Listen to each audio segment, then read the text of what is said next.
Nah, hari ini kita akan membahas tentang hak kekayaan intelektual atau yang kita singkat dengan HKI. Nah, HKI di Indonesia itu dilindungi oleh Ditjen HKI atau Direktorat Jenderal HKI, itu adanya di Departemen Hukum dan HAM RI.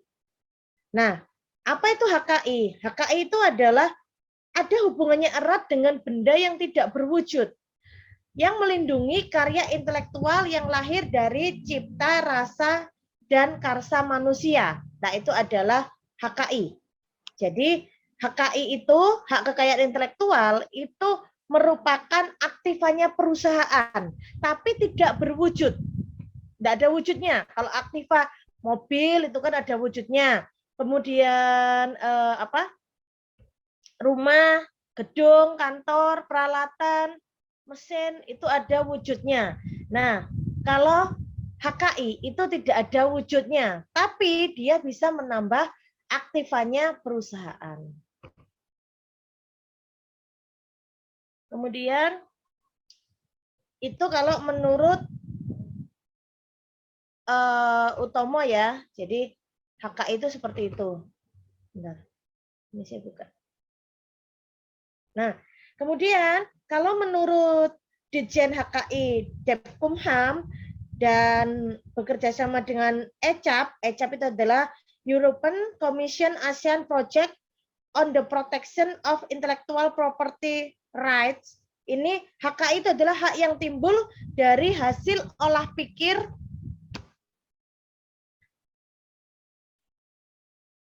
yang menghasilkan suatu produk yang berguna bagi manusia. Nah, jadi hak kekayaan intelektual ini nanti boleh didaftarkan, tidak wajib. Jadi boleh didaftarkan, kalau yang mau mendaftarkan hak intelektualnya juga boleh. Bentar. Sudah keluar ya? Sudah keluar belum? Share screen-nya. Sudah, Bu. Oke. Nah, di sini ada HKI. Nah,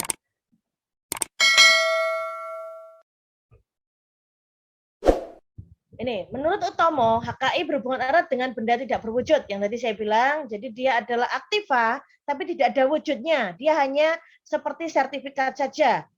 Melindungi karya intelektual yang lahir dari cipta, rasa, dan karsa manusia. Lalu menurut Koch dan Stewart, HKI adalah sekumpulan hak yang diberikan oleh hukum untuk melindungi investasi ekonomi dari usaha-usaha kreatif. Nah, kalau menurut Ditjen HKI, Depkumham RI bekerja sama dengan ECAP. ECAP itu adalah European Commission ASEAN Project on the Protection of Intellectual Property Rights.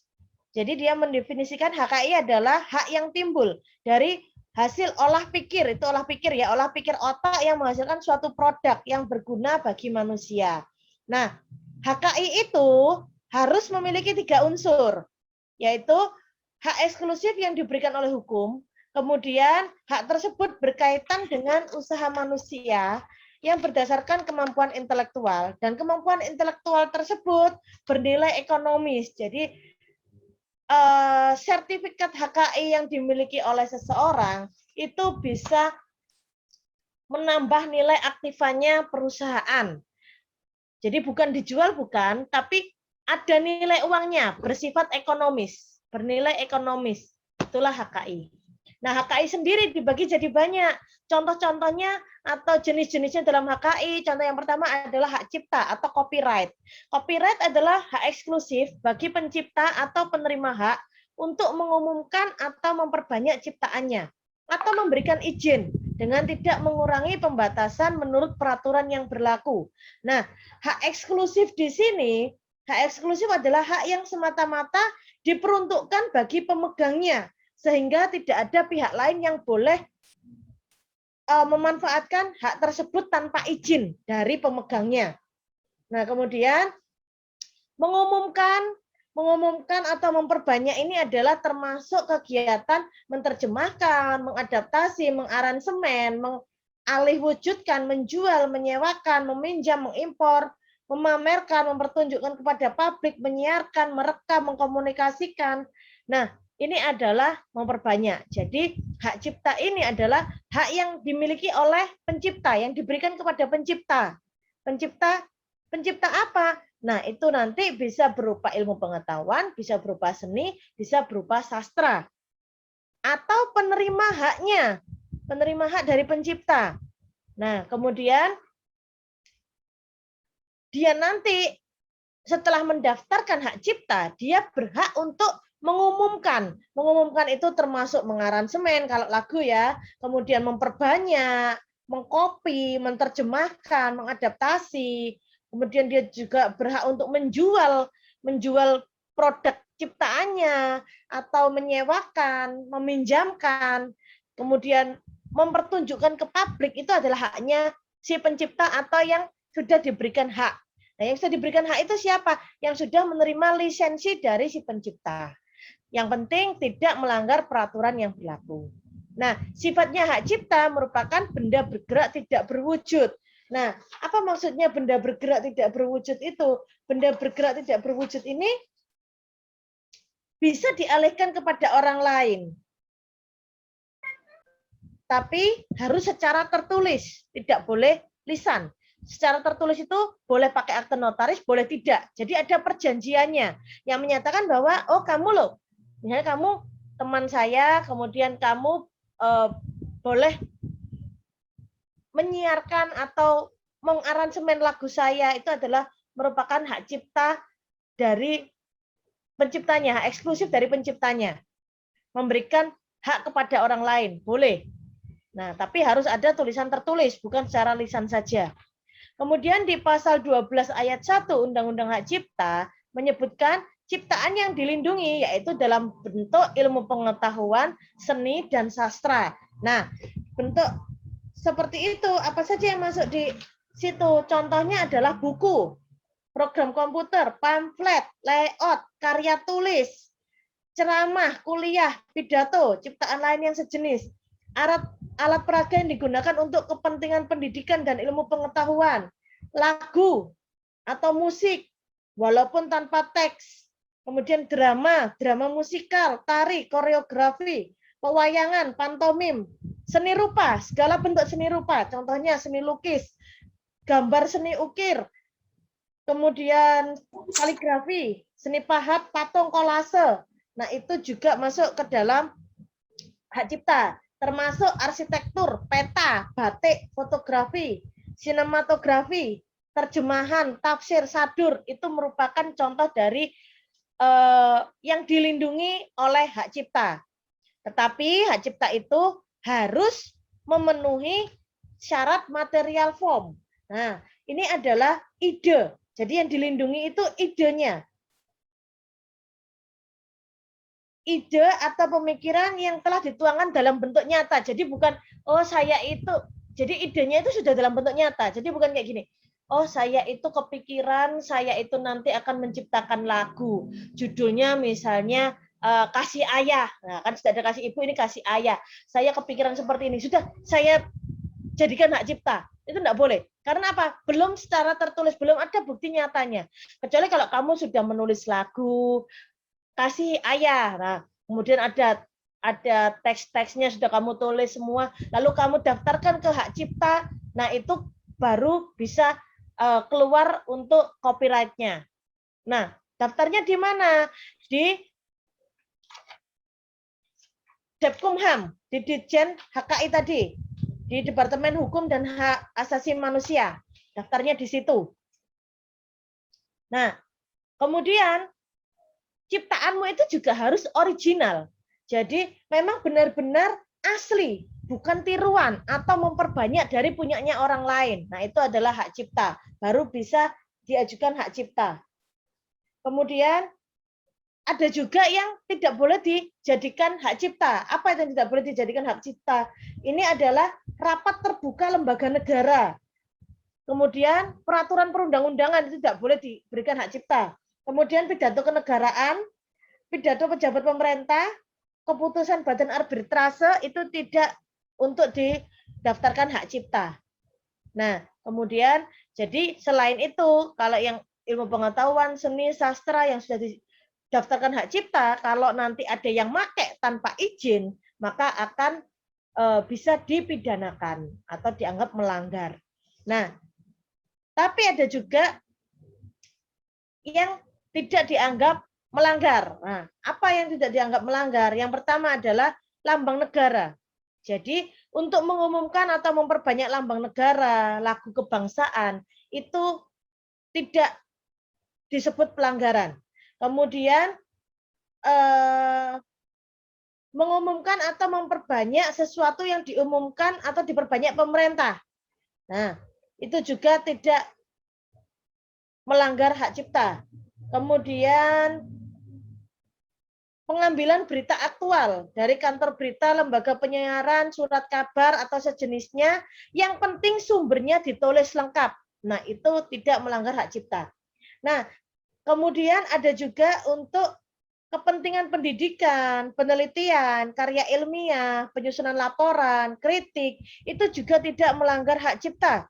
Asalkan ditulis sumbernya dari mana. Misalnya ini kamu ngambil misalnya kamu buat TA. Buat TA itu tentang perpajakan. Kemudian buku yang kamu ambil misalnya bukunya Mardiasmo. Nah, ini menyatakan bahwa perpajakan adalah iuran yang diberikan masyarakat kepada negara yang berdasarkan undang-undang. Nah, dalam kurung Mardiasmo misalnya tahun 2020 halaman ketiga. Nah, itu kamu sebutkan, kamu bawa mengutip itu dari Mardiasmo, dari bukunya Mardiasmo. Itu tidak melanggar hak cipta. Kemudian mengambil ciptaan orang lain untuk digunakan di pembelaan pengadilan atau di luar pengadilan boleh. Tidak melanggar hak cipta, yang penting harus disebutkan sumbernya. Kemudian ceramah-ceramah itu juga boleh, asal ada sumbernya disertakan sumbernya, disebutkan. Kemudian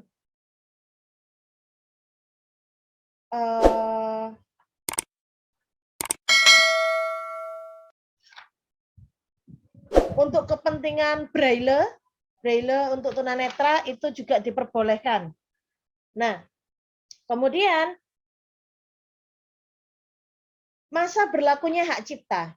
Untuk yang hak cipta tadi yang contohnya buku, pamflet, karya tulis, drama, kemudian tari, koreografi, semua seni rupa tadi, seni lukis, seni pahat, seni patung, batik, kemudian lagu, musik, arsitektur, ceramah, kuliah, pidato, alat peraga, peta, terjemah, tafsir. Nah, itu batas waktunya adalah 50 tahun setelah pencipta meninggal dunia. Jadi kalau penciptanya masih ada ya terus. Tapi kalau penciptanya sudah meninggal dunia, itu nanti sampai dengan 50 tahun itu masih haknya dia, haknya si pencipta yang meninggal dunia. Kalau ada yang make harus membayar royalti. Kalau sudah meninggal, royaltinya berarti diserahkan kepada ahli warisnya. Kemudian jika yang menciptakan ini, yang mendaftarkan hak cipta itu 2 orang atau lebih, maka hak cipta ini berlaku sampai dengan yang paling terakhir meninggal dunia plus 50 tahun sesudahnya. Jadi yang paling terakhir misalnya 2 orang, yang satu sudah meninggal lama, yang satu barusan meninggal. Nah, ini hak cipta ini nanti masih berlanjut sampai 50 tahun setelah orang yang terakhir ini meninggal dunia.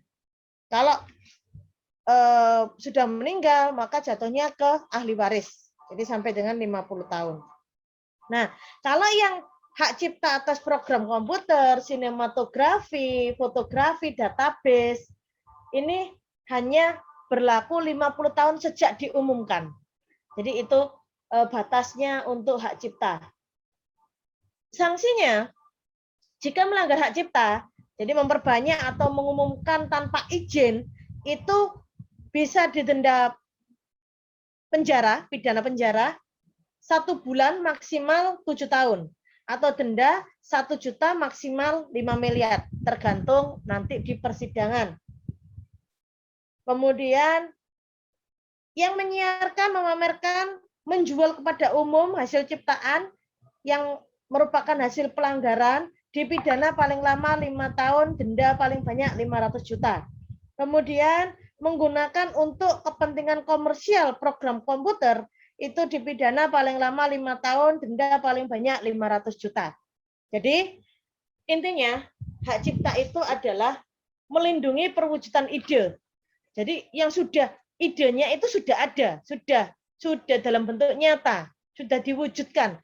Bukan yang masih di dalam pikiran otaknya manusia, tidak, tapi yang sudah diwujudkan, baik itu dalam bentuk tulisan, produk maupun jasa. Hak cipta tidak memerlukan pendaftaran untuk memperoleh perlindungan hukum. Jadi pendaftarannya itu bukan wajib.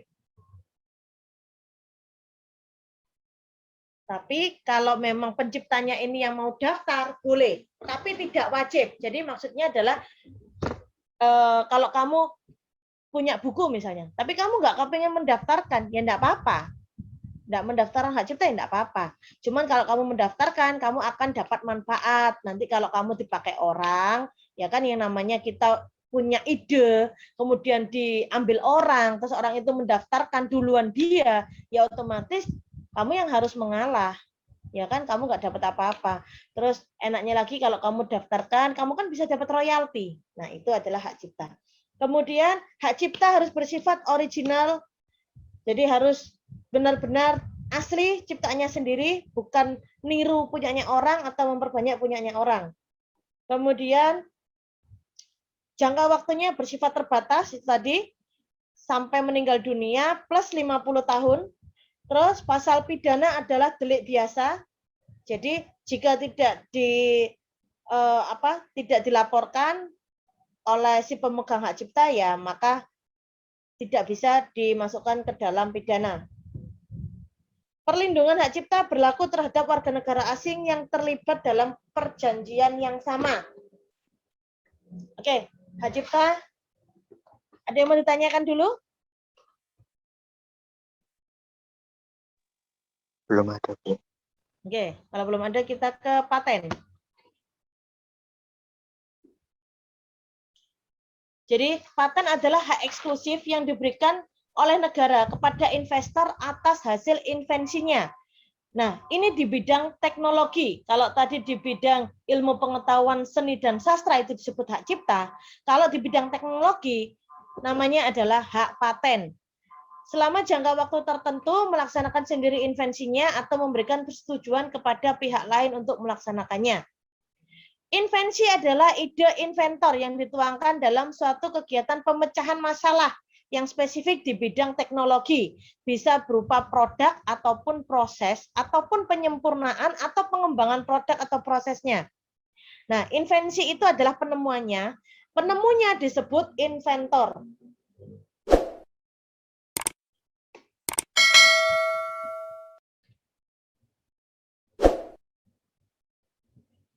Nah, kemudian hak paten ini tadi adalah bisa juga dia ini kebaruan atau memperbarui mungkin teknologi yang sudah pernah ada. Misalnya dulu misalnya sudah ada HP, HP-nya masih yang HP standar misalnya, cuma bisa buat telepon sama SMS.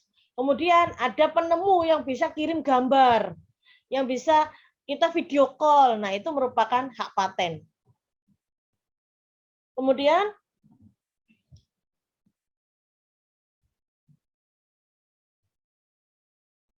langkah-langkah inventif. Jadi seseorang yang mempunyai keahlian tertentu dalam bidang teknik merupakan hal yang tidak dapat diduga sebelumnya. Nah, itu bisa dimasukkan ke dalam hak paten dan dapat diterapkan dalam industri. Nah, invensi ini atau penemuannya ini bisa bermanfaat untuk orang lain. Nah, itu baru bisa dimasukkan ke dalam hak paten. Nah, hak paten itu tidak akan diterima untuk pendaftarannya. Mendaftarkan hak paten sama di Ditjen HKI, Depkumham, tidak akan diterima pendaftarannya jika proses atau produk yang pengumumannya bertentangan dengan undang-undang, bertentangan dengan moralitas, agama, ketertiban umum, dan kesusilaan. Hak paten itu tidak diterima. Kemudian metode pemeriksaan, perawatan, pengobatan, atau pembedahan yang diterapkan terhadap manusia atau hewan. Jadi risetnya di situ tidak boleh. Kemudian teori dan metode dalam bidang ilmu pengetahuan dan matematika atau semua jenis makhluk hidup kecuali jasarenik. Proses biologis yang esensial untuk memproduksi tanaman dan hewan kecuali non-biologis dan mikrobiologis. Nah, itu tidak bisa dipatenkan. Jangka waktunya adalah 20 tahun sejak tanggal penerimaan dan tidak dapat diperpanjang. Jadi paten itu hanya 20 tahun, tidak bisa diperpanjang.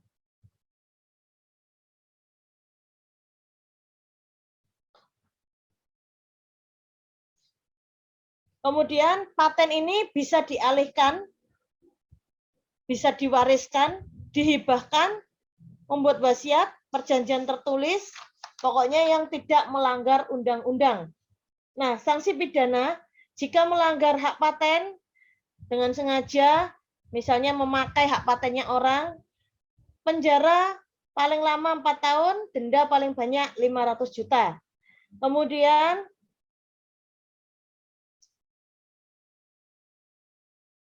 prinsipnya hak paten itu adalah terkait dengan invensi dalam bidang teknologi yang berisikan pemecahan masalah. Kemudian perlindungan terhadap invensi itu berdasarkan permohonan atau bersifat delik aduan. Jadi kalau yang punya hak paten tidak mengadu atau tidak melaporkan kepada pengadilan, maka tidak dianggap sebagai penyalahgunaan hak paten.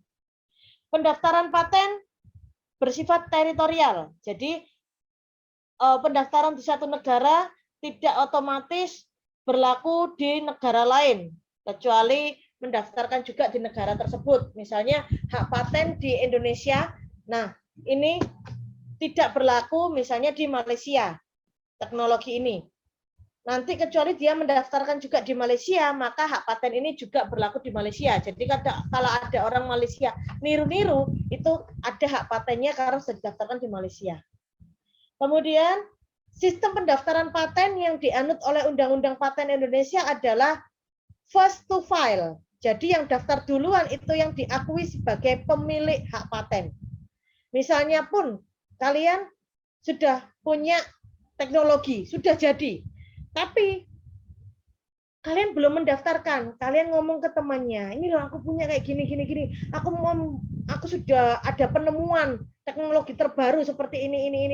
Nah, akhirnya ditirulah sama teman kalian. Teman kalian langsung gerak cepat didaftarkan hak paten. Nah, teman kalian yang punya hak paten, walaupun sebenarnya yang bikin adalah kalian.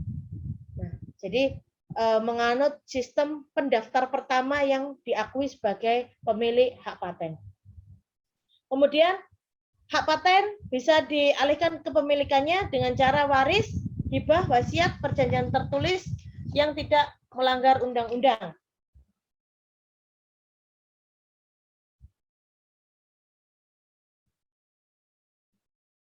Untuk penyelesaian perkara pelanggaran paten, ini di bidang perdata, harus melaporkan ke pengadilan niaga. Oke, jadi tadi karena ini adalah delik aduan, jadi hanya bersifat aduan saja atau laporan yang diberikan oleh pemegang hak paten. Kalau pemegang hak paten tidak melaporkan, maka ya dianggap tidak ada pelanggaran. Oke? Ini hak paten, ada yang bertanyakan?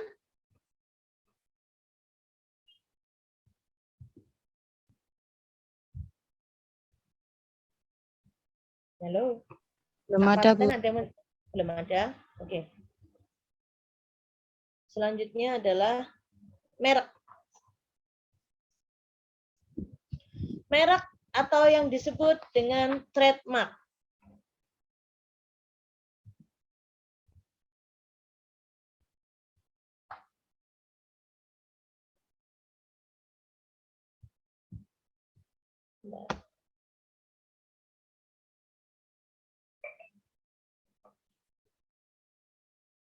Jadi undang-undang merek ini kita memakai, keluar.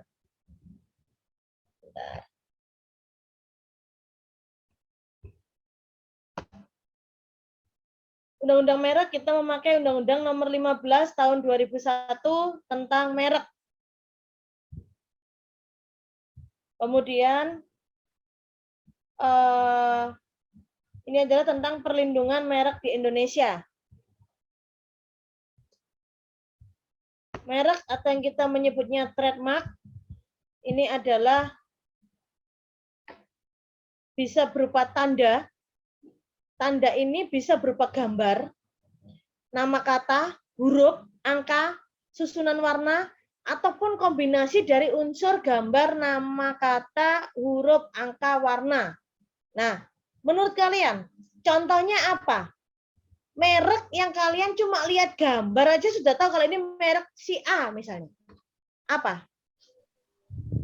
Starbucks. Starbucks, oke. Gambarnya Starbucks itu ya. Kalian sudah tahu ini Starbucks. Terus apa lagi? FC. McDonald. McDonald itu bukan gambar. Oh, huruf.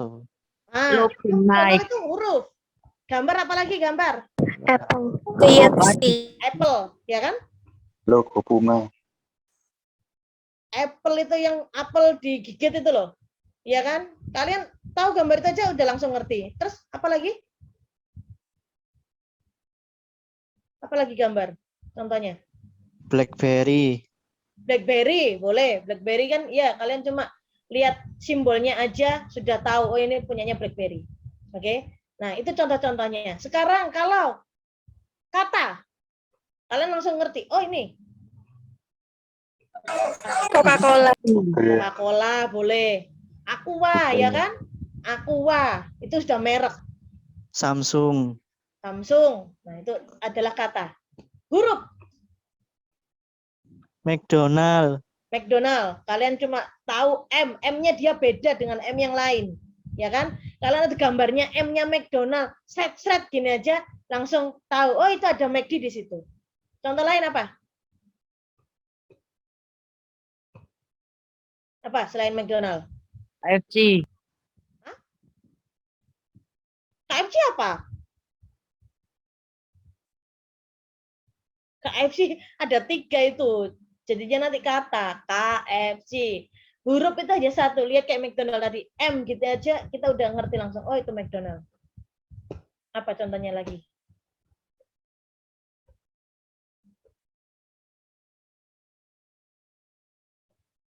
Apa selain McDonald?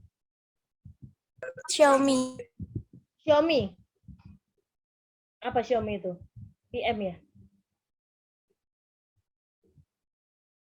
Xiaomi itu apa simbolnya? M, Bu. M. M aja ya? MI. MI, Bu. MI. Oke. Nah, itu adalah salah satu huruf. Angka. Kalian lihat angka ini aja udah tahu kalau merek. Apa? 3, Bu. 3. Oke, 3. Bentuknya memang angka 3. Tapi di dalamnya angka itu ada kayak goresan-goresan garis itu ya. Nah, itu kalian kalau lihat 3 aja udah langsung ngerti. Oh, ini 3. Nah, udah. Itu adalah merek. Sekarang warna. Apa? Warna. Warna apa yang kamu langsung ngerti? Oh, ini produknya ini. Nah. Biru. Biru apa? Air minum, Bu. Biru air minum. Merek apa? Biru air minum itu. Loh, mereknya biru, Bu. Masih. Terus warnanya apa biru itu? Ya biru, Bu. Air isi ulang itu loh, Bu. Iya, tapi kan warnanya apa? Banyak kan? Hah? Tulisannya putih, Bu. Backgroundnya biru. Tulisannya putih, backgroundnya biru. Tulisan dong itu namanya. Maksudnya ke kata. Indomaret. Gojek warna Bluebird. Bluebird. Oke, biru ya, Bluebird. Kalian tahu taksi. Tapi kadang kita tertipu loh. Ada lain kan? Ada yang bukan bluebird itu sama-sama birunya. Tapi oke lah, taksi. Oren itu kan juga kan, taksi oren kan? Ya, kalian ngomong bluebird saya jadi inget taksi oren kan? Itu langsung oren, kita langsung ngerti itu taksi apa? Taksi oren. Nah, Indomaret, Bu. Indomaret itu adalah bolehlah kalau warnanya walaupun dia 3 warna tapi kan sebenarnya kita cuma lihat warnanya aja juga udah langsung kita ngeh kalau itu Indomaret. Oke, terus Gojek Bu warna hijau. Gojek. Tapi awas kalian nanti keliru dengan Grab. Sama loh. Kalau oren, Shopee Food, ya kan? Sekarang kan oren yang banyak. Kalau hijau itu nanti Ya. ada 2 sekarang soalnya, ada Gojek dan Grab. Yang oren ada Shopee Food aja. Nah itu kadang dari warna aja kita sudah langsung, oh ini warnanya ini mereknya ini, mereknya ini. Nah kalau kombinasi otomatis banyak lah. Ada gabungan dari, ada gambarnya, ada katanya, ada hurufnya, ada angkanya, ada warna-warnanya. Ini yang kadang kita sudah langsung ngerti, oh ini mereknya ini. Nah, itu adalah merek. Jadi merek itu pembedanya. Dia memiliki daya pembeda yang digunakan dalam kegiatan perdagangan barang ataupun jasa. Merek dagang digunakan pada barang yang diperdagangkan oleh seseorang atau beberapa orang secara bersama-sama untuk membedakan dengan barang sejenis lainnya. Nah, ini untuk membedakan dengan barang sejenis lainnya. Nah, ini adalah merek. Nah, kemudian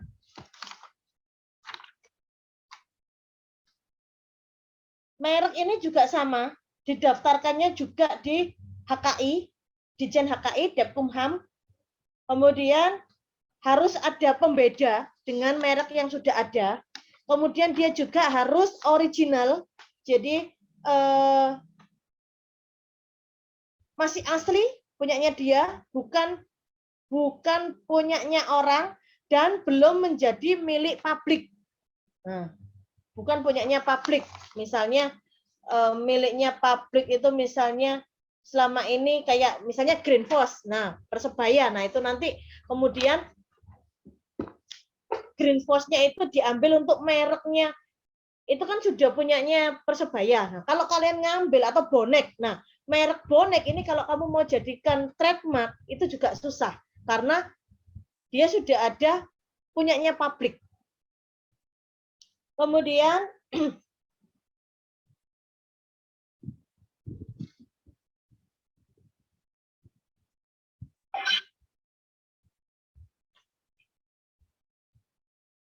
jangka waktu perlindungannya.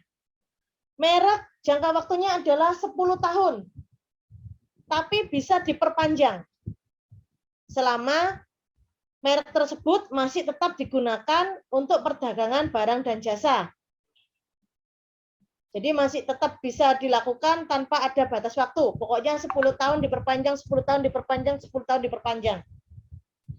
Merek bisa dialihkan lewat warisan, wasiat, hibah, perjanjian yang tidak melanggar undang-undang. Oke. Kemudian sanksi pidana jika tanpa hak menggunakan merek akan dipenjara 5 tahun maksimal paling banyak 1 miliar.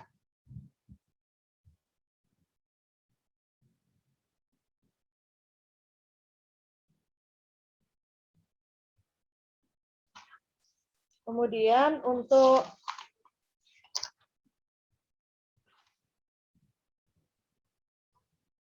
prinsipnya, jadi di merek ini atau trademark adalah merek merupakan tanda yang membedakan produk barang dan jasa dengan produk barang dan jasa yang lain yang sejenis. Kemudian perlindungan merek diberikan dengan pendaftaran, tidak wajib. Tapi kalau kamu sudah daftar merek, otomatis tidak bisa diklaim orang lain. Yang mendaftarkan merek bisa orang pribadi, bisa badan. Kalau yang tadi hak paten dan hak cipta itu adalah orang pribadi. Kalau merek ini bisa orang pribadi, bisa paten, bisa badan. Kemudian Jangka waktunya bisa diperpanjang terus, kalau yang tadi 2 tidak bisa diperpanjang. Kemudian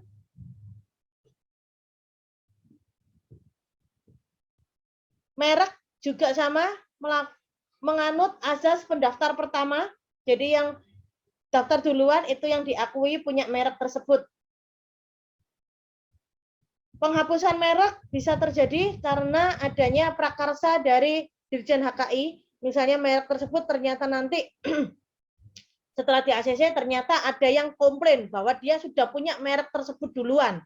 Nah, itu bisa dihapuskan berdasarkan putusan pengadilan. Atau mungkin melanggar undang-undang, itu juga bisa dihapuskan. Atau tidak diperpanjang, 10 tahun tidak diperpanjang, maka sudah bisa dihapuskan. Kemudian penyelesaian perkara merek di pengadilan niaga. Sama, merek juga merupakan delik aduan. Jadi untuk pelanggarannya, kalau tidak ada laporan, maka dianggap tidak ada pelanggaran. Oke, merek ada yang mau ditanyakan? Kita kurang 2, kurang lisensi sama franchise. Merek ada yang mau ditanyakan dulu?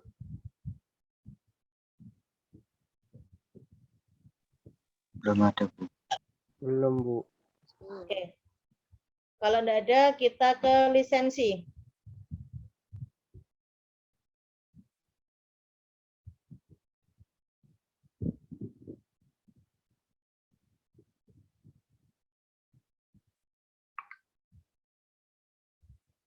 Bentar, lisensi.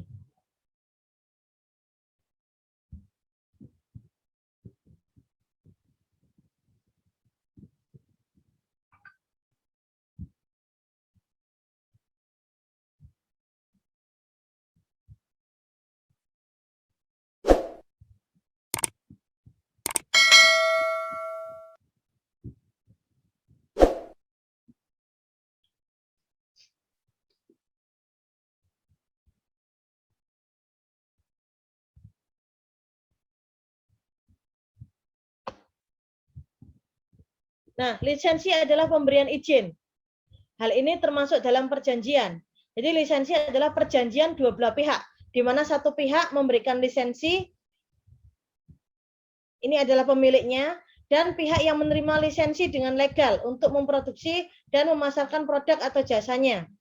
Jadi lisensi ini bisa diberikan karena tadi berdasarkan HKI ya, misalnya lisensi atas hak cipta, lisensi atas hak paten, lisensi atas merek. Jadi pemilik itu memberikan lisensi atau memberikan izin kepada pihak kedua untuk mungkin menggunakan ciptaannya. Nah, berdasarkan hak cipta itu, mau menyanyikan lagu untuk komersial atau mengaransemen ulang, atau memberikan hak paten. Jadi teknologinya itu boleh dipakai sama dia, ada perjanjiannya. Atau menggunakan mereknya. Mereknya boleh digunakan, boleh digunakan untuk menjual atau mungkin memproduksi barang pakai merek itu boleh. Ada perjanjiannya. Kemudian lisensi atas HKI biasanya memiliki pasal di dalamnya antara lain syarat dan ketentuan. Nah, syarat dan ketentuan ini melindungi kekayaan intelektual. Dibatasi waktunya, ada jangka waktunya, misalnya 5 tahun atau mungkin 2 tahun. Nah, ini ada di syarat dan ketentuan. Kemudian lisensi atas HKI ini juga ada batas wilayahnya. Jadi misalnya saya ini minta lisensi merek dari produk baju. Nah, saya buat baju sendiri, tapi lisensinya adalah hanya di Indonesia. Pakai mereknya, misalnya saya pakai mereknya Mango. Nah, saya pakai mereknya Mango, tapi hanya untuk produksi dan dipasarkan di Indonesia. Nanti kalau misalnya ada orang Malaysia pengen mengimport barang saya, jadi saya harus ekspor ke Malaysia, itu saya tidak boleh. Karena izin saya hanya untuk pemasaran dan produksi di Indonesia. Kalau saya mau produksi atau memasarkan di Malaysia, maka saya harus memperbarui lisensi saya, memperbarui perjanjiannya, supaya diberikan hak untuk memasarkan di Malaysia. Kemudian pembaruan ini ada lisensi ini ada pembaruan-pembaruan, misalnya saya memperbarui produknya, tapi tetap ada standarnya dari si pemegang hak tadi. Dan syarat-syaratnya yang ditentukan oleh pemilik lisensi. Itu terserah, wong dia yang punya barang kok. Yang penting tidak melanggar undang-undang. Nah, jenis lisensi ini ada lisensi HKI yang tadi kita bahas, lalu ada lisensi massal. Lisensi massal ini biasanya di bidang teknologi komputer. Contohnya Microsoft, ya kan? Hampir seluruh dunia menggunakan Microsoft. YouTube itu kan juga dipakai. Nah, akhirnya begitu kita tekan YouTube, secara otomatis YouTube itu, Facebook, YouTube, Instagram, dia akan masuk pundi-pundi uang, royalti yang masuk ke dia. Nah, itulah hasilnya dia dari situ. Kemudian lisensi merek barang dan jasa. Nah, barang atau jasa yang dipasarkan itu ada lisensinya, yaitu nanti yang orang yang menjual harus membayar royalti atau yang memproduksi harus membayar royalti. Lisensi karya seni. Nah, ini termasuk ciptaan lagu, drama, film. Nah, itu masuk ke dalam lisensi karya seni. Dan karakter serta lisensi bidang pendidikan. Bidang pendidikan yang tadi paling tidak kalau untuk pendidikan harus mencantumkan sumbernya. Sumbernya siapa yang menciptakan, yang punya hak cipta atas temuan tersebut. Ini adalah lisensi. Oke, lisensi ada yang mau ditanyakan dulu? Sebelum kita ke franchise?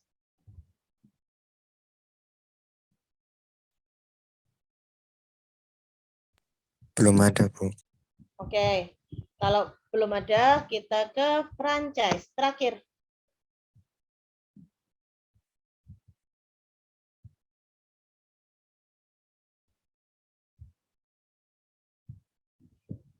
Franchise atau waralaba. Franchise atau waralaba adalah hak untuk menjual suatu produk atau jasa maupun layanan. Sudah pernah dengar semua kan waralaba? Contohnya apa waralaba di Indonesia? Indomaret. Indomaret itu franchise kan? Iya, Indomaret franchise. Terus? Biru. Biru. Terus. Biru itu franchise ya? Iya, franchise-nya ada, Bu. Oke, Biru franchise. Terus apa lagi? Alfamart. Alfamart juga franchise. Terus? Kedai Baba Raffi. Baba Raffi itu juga franchise.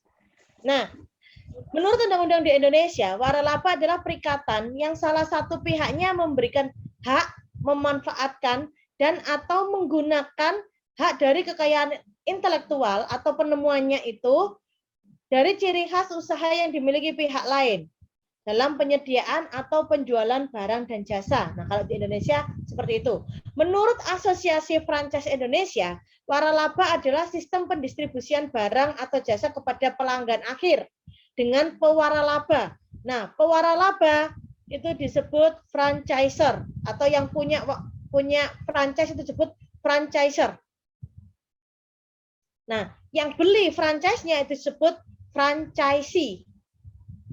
Nah, franchiser adalah yang memberikan hak kepada individu atau perusahaan untuk melaksanakan bisnis, baik itu dengan mereknya, namanya, sistemnya, prosedurnya, cara-caranya di area tertentu. Nah, itu adalah franchise atau waralaba. Nah, contohnya seperti ini. Waralaba itu ada kelebihan dan ada kekurangannya. Kelebihannya, kalau kalian misalnya punya uang, misalnya 10 juta. Saya punya uang 10 juta, saya ingin usaha. Tapi saya itu tidak ada waktu untuk ngurusi usaha tersebut. Dan saya tidak ada waktu untuk tes pasar. Saya tidak ada waktu untuk cari karyawan. Saya tidak ada waktu untuk ngajari. Terus saya juga bingung saya mau usaha apa. Ada kan orang seperti itu, punya uang tapi bingung mau usaha apa. Nah, yang menguntungkan adalah franchise kalau posisinya seperti itu. Kenapa? Satu, kamu tidak bingung. Kamu coba pengen apa sih? Oh, saya kepingin misalnya makanan cepat saji. Atau yang saat ini sedang viral. Atau yang mungkin paling laku, paling semua orang suka. Contoh paling gampang, teh poci aja deh. Teh poci itu kan semua orang kan suka teh kan, es teh. Nah, teh poci juga sudah banyak macam-macam rasanya. Sudah ada teh vanila, teh susu, ada jasmine, ada original, kemudian ada yang macam-macam lah. Ada macam-macam teh poci. Nah, kamu punya uang. Tapi kamu bingung mau usaha apa. Akhirnya kamu bekerja sama dengan Teh Poci. Misalnya itu franchise-nya Teh Poci. Kemudian Kamu sudah tidak bingung lagi. Karena apa? Rombongnya atau bootnya itu sudah disediakan sama Tepoci. Kamu tidak bingung untuk mendisplay lagi, mendesain lagi, tidak bingung. Desainnya ini kalau Tepoci itu harus gambarnya Poci, gambarnya Teko, gini-gini, tidak bingung. Itu sudah ada desainnya dari dia. Terus nanti kamu juga tidak bingung, kemasannya seperti apa yang tidak bingung, terus tidak ada kemasannya dari dia. Kamu tidak bingung juga, nanti ini rasanya apa ya yang paling diminati sama banyak orang itu rasa apa ya, itu kamu tidak bingung. Itu sudah ada sendiri, sudah ada sistemnya dari dia yang paling tidak, oh ini loh, paketannya seperti ini, kamu mau beli yang seperti apa nanti, kamu mau usaha yang seperti apa, tinggal menyesuaikan dengan budget yang kamu miliki. Nah, kemudian, Bu, tapi saya bingung tempatnya di mana. Nah, kamu nanti menentukan tempat, akan diverifikasi oleh franchisernya. Jadi kalau franchisernya dilihat, oh ini tempatnya nggak strategis, ya kamu nggak bisa buka di situ. Jadi harus ada kesepakatan kedua belah pihak. Misalnya, oh di sekolah ini, nah sekolah ini hanya buka misalnya sekolahnya TK. Nah kalau kamu jualan Tepoci, ya laku. Tapi kan kalau TK kan masih berapa sih anaknya yang sekolah di situ? Nah beda kalau kamu jualan di SD atau SMP atau SMA, ya kan? SD, SMP, SMA sudah boleh minum es. Kalau anak TK rata-rata tidak boleh minum es. Nah, itu pertimbangan-pertimbangan seperti itu yang akan dilakukan oleh franchiser. Jadi, oh, kalau di sekolah TK nanti anak-anaknya tidak boleh minum es, paling hanya yang nganter. Nah, jadi penjualannya tidak bisa banyak. Kalau kamu jualan di SD sudah boleh minum es, SMP, SMA sudah boleh minum es. Dan dari segi uang saku, SD, SMP, SMA sudah oke lah kalau untuk beli teh poci seperti itu misalnya. Kemudian itu juga menentukan. Kemudian kemasannya, kamu tidak bingung kemasan. Waduh, ini harus pakai plastik atau pakai gelas atau pakai botol ya? Itu sudah ada. Ada quality controlnya. Rasanya juga sudah ada. Ini takarannya segini, ini nanti segini. Ini yang sudah ada apa? Sudah dilakukan tes pasar. Itu adalah oh ini loh, sudah dilakukan tes pasar dan banyak customer kita yang suka dengan rasa ini, dengan rentang usia segini sampai segini, dengan harga segini sampai segini. Nah, dia sudah punya standarnya. Jadi mereka sudah punya prosedurnya, sudah punya caranya. Terus bagaimana Bu? Saya ini pingin, tapi saya nanti tidak bisa untuk jaga ininya apa? Karyawan saya yang ngajari saya tidak bisa. Itu sudah ada sendiri, sudah ada prosedurnya. Ini loh caranya seperti ini. Teh ini diseduh menggunakan berapa liter air, gulanya berapa misalnya seperti itu, es batunya seberapa, nanti ngasih tehnya segini, cairannya segini, es batunya segini, kemudian ini begini, itu sudah ada semua, sudah ada prosedur-prosedur yang bisa dilakukan oleh pegawai itu, termasuk seragamnya itu sudah dapat. Itu kelebihannya seperti itu. Kita tidak mikir banyak-banyak. Tapi ada kekurangannya kalau kita franchise. Yang paling dekat dengan kita aja ya, kayak Tepoci tadi, ada kekurangannya. Kekurangannya apa? Misalnya, kamu merasa saya ini kalau jualan teh saja nanti kurang labanya, maka saya mau kasih misalnya gorengan. Nah, kalau kamu masih kasih gorengan, itu enggak boleh kalau kamu franchise. Karena mereka sudah ada standarnya. Standarnya ya hanya jualan seperti ini. Kalau kamu kasih gorengan, itu nanti akan mempengaruhi brandnya dia. Nah, otomatis akan bisa menjatuhkan brandnya dia. Atau mungkin kamu saya pingin kreasi. Saya kalau rasanya itu aja, saya bosen nanti. Saya pingin kreasi. Es teh saya kasih es krim toppingnya. Itu enggak boleh. Karena di franchise itu sudah ada standarnya. Tidak boleh ada es krim. Nah, itulah enggak enaknya kalau franchise. Ada kelebihan dan ada kekurangan. Kalau kamu buka usaha sendiri, kamu punya uang, kamu pengen buka usaha sendiri, kamu pesen booth sendiri, kamu desain sendiri, itu kesukaan kamu, selera kamu. Semua daya pikir kamu bisa kamu tuangkan di usaha kamu. Nanti kemasannya biasanya kalau gelas itu bentuknya elips kan, nah kamu pengen gelasnya nanti bentuknya bulat atau bentuknya kotak, itu terserah kamu, itu usaha kamu sendiri. Gambarnya pengen kamu kasih gambarnya kamu sendiri, tapi dalam bentuk kartun, ya boleh, wong itu punyamu sendiri. Tapi terus misalnya rasa-rasanya, terus kamu juga nggak kepingin jualan hanya teh saja, ada gorengannya, misalnya ada kamu tambahin juga dengan donat atau dengan Korean bread yang sekarang lagi misalnya seperti itu, boleh itu kalau usahamu sendiri bukan franchise. Tapi ada kelemahannya juga. Kelemahannya adalah kamu kan nggak ngerti, kamu masih usaha baru. Kalau kamu itu tadi misalnya pertimbangan, kamu buka, wah ini aja di depannya TK, kan anak-anak seneng dengan seperti ini. Nah, kamu tidak mempertimbangkan anak TK tidak boleh minum es, ya kan? Anak TK juga tidak boleh makan gorengan. Nah, jadi mereka ada standarnya untuk ngitung, sudah tes pasar mereka, dan pengalaman mereka sudah bertahun-tahun bahkan berpuluh-puluh tahun untuk tes pasar itu. Memang usaha itu yang berat adalah tes pasarnya, HRD riset R&D-nya. R&D-nya itu yang membutuhkan biaya besar. Karena apa? Nanti kalau tidak laku, ya kan bikin lagi, produk lagi, baru lagi. Besoknya tidak laku lagi, bagaimana untuk mempertahankan seperti itu? Kalau franchise kan tidak, itu dia sudah punya nama. Jadi kita tinggal terjun aja. Itu bedanya franchise sama usaha sendiri. Oke? Ada kelebihan dan ada kekurangannya. Tapi juga franchise kita juga bayar fee franchise. Atau ada juga yang free, tidak bayar fee. Misalnya nanti dari total penjualan 10% itu adalah fee franchise-nya. Ada juga yang free, tapi bahan baku harus pulaannya di dia. Ada yang seperti itu, tergantung perjanjian di awal. Oke, kita sudah selesai hari ini HKI. Ada yang mau ditanyakan dulu?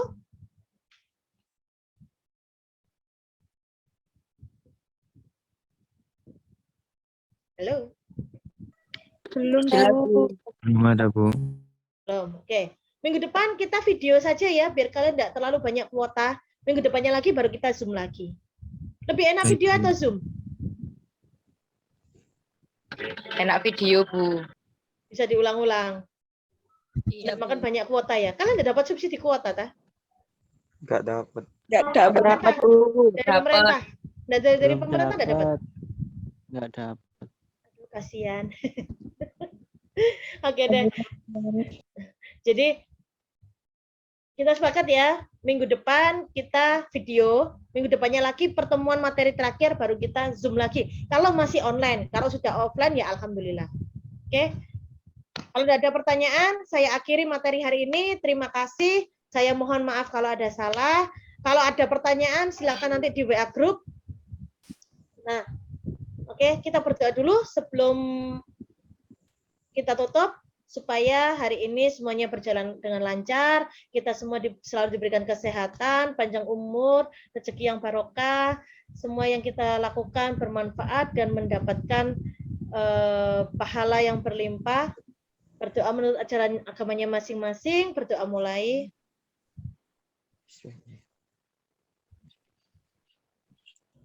Oke, selesai. Selamat malam. Assalamualaikum warahmatullahi wabarakatuh. Waalaikumsalam. Waalaikumsalam. Warahmatullahi wabarakatuh. Waalaikumsalam warahmatullahi wabarakatuh. Terima kasih, Bu.